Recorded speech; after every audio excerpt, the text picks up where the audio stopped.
Kaiser Tiberius కాదు, I am the king అని నిలబడ్డాడు నీ రాజు.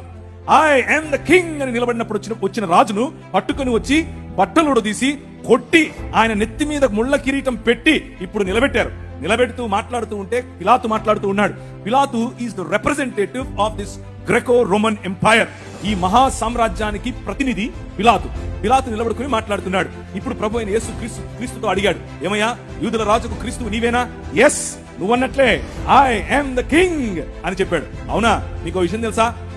అయితే నా దగ్గర నిన్ను విడిచిపెట్టడానికి అధికారం ఉంది తెలుసా అని అన్నాడు. ఈయన అన్నాడు, స్మైల్ కొట్టాడు, నీకు అర్థం కావట్లేదు, నేను వచ్చిందే ఈ రోజు కోసం, నేను వచ్చిందే మరణాన్ని చంపటం కోసం. నువ్వేంది నన్ను విడిచిపెట్టేది?